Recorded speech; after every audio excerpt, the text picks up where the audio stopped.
video kali ini saya mau mereview sepeda lipat yang sudah saya custom ya. Sepeda lipat ini basicnya sepeda elemen 31 ya, basic elemen 31, namun beberapa ada yang sudah diganti dan dimodifikasi. Yang pertama kita mulai dari frame ya. Framenya itu awalnya warna biru. Ini saya repaint sendiri menggunakan cat semprot ya. Saya warnai dengan cat dasar putih dulu, lalu saya bagi dua. Untuk batangan badannya itu warna pink magenta ini ya. Lalu kaki-kakinya itu warna biru muda. Setelah itu saya clear, saya pasangin stiker-stiker, saya clear. Nah, handle postnya ini masih bawaan aslinya. Handle post aslinya cuman sudah saya modifikasi di sini ya, di bengkokin ya, di las, lalu dimajuin jadi biar bengkok. Dan ini menggunakan stang adaptor sepeda lipat.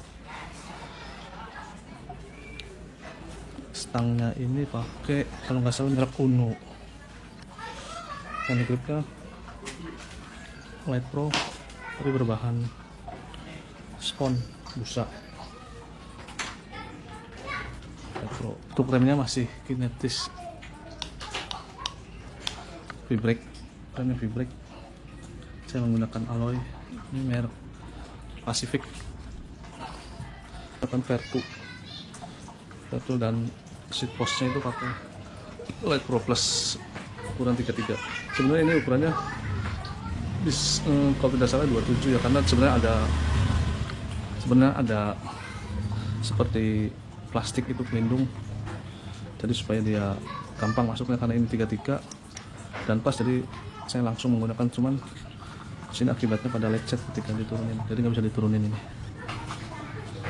Hubnya kira ini masih bawaannya masih single dan belum diganti, jadi belum ada suara jangkrik atau suara tawonnya, jadi masih biasa, masih bawaan. Karena kalau hubnya itu diganti, ini harus frame-nya itu, kakinya itu, armnya harus direnggangin. Jadi ini harus direnggangin.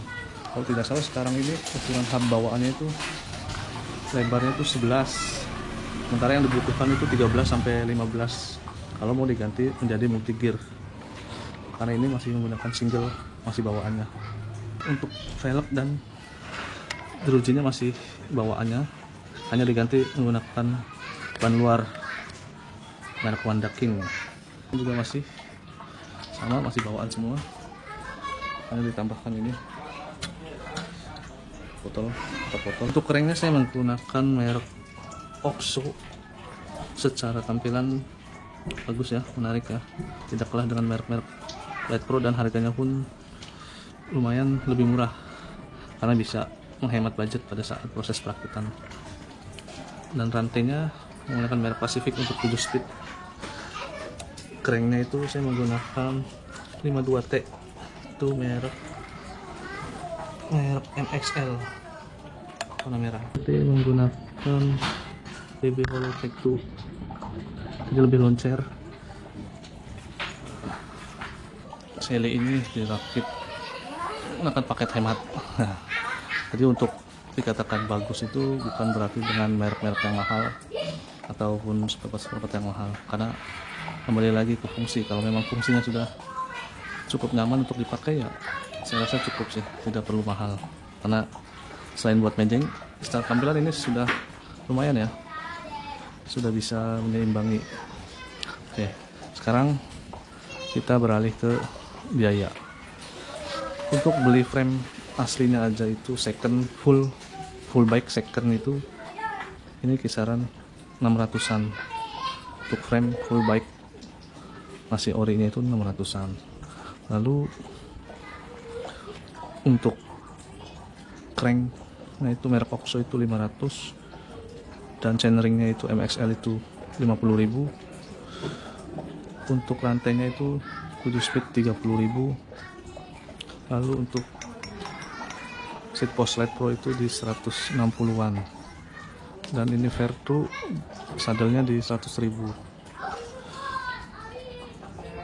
Untuk botol minum untuk tempat botol minum itu 50.000. Biaya bengkokin handle post itu di tukang las 30.000. Untuk hand grip busa merek White Pro ini hand grip White Pro ini di harga 40 ribuan kalau nggak salah.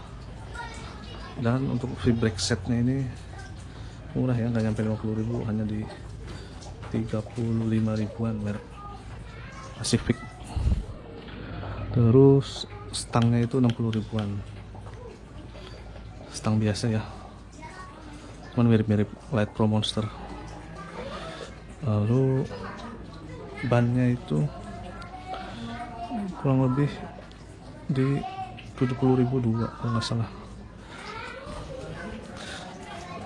Jadi kira-kira kalau di total tuh nggak nyampe. Oh ya, gaya cat itu repaint itu 150.000. Jadi kalau di total kurang lebih nggak nyampe sih, paling 2 juta sekian itu guys. Lalu keuntungan apa sih yang didapat dari merakit sepeda ini?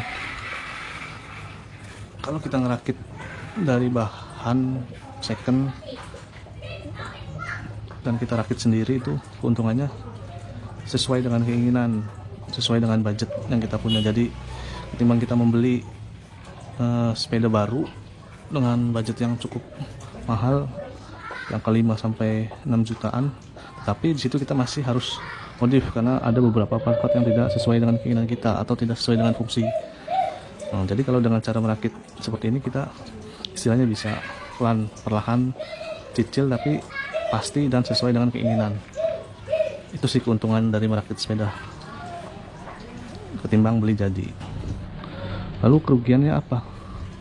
Sebenarnya bukan kerugian sih, jadi minusnya itu kalau kita masih menggunakan beberapa part yang bawaannya itu seperti ini, handle post, lalu kita modif itu jadi masih agak kocak ya, agak goyang kalau dipakai. Dan karena kemarin ngulasnya ini nggak rata, motongnya itu ketika dilas dia agak condong turun ke sini. Ini agak lebih tinggi ya, bisa lihat ya, ini agak pendek dan ini agak lebih tinggi. Jadi kalau kita mau modif lagi ya harus diratain lagi, bagian ini dipotong lagi lalu dilas lagi. Tapi ini sedikit sih, cuman terasa, memang terasa. Terus lalu pengunci ininya karena masih bawaan jadi masih suka goyang, kocak. Terus minusnya ya ini, jadi harus modif dengan cara-cara yang penuh dengan keteknikan, harus direnggangin. Ada beberapa cara merenggangkan arm ini, menggunakan dongkrak ataupun besi ulir, tapi itu gampang lah karena dengan begini saja sudah cukup bisa dipakai. Lalu apalagi ya minusnya? Ya cukup sih minusnya. Kalau dikatakan minusnya banyak kalau mau perfect, tapi dengan seperti ini saja sudah cukup. Oke, sekian review dari saya mengenai sepeda lipat Element 31 ini 16 inch. Jangan lupa like, comment, dan subscribe SA Bike Vlog.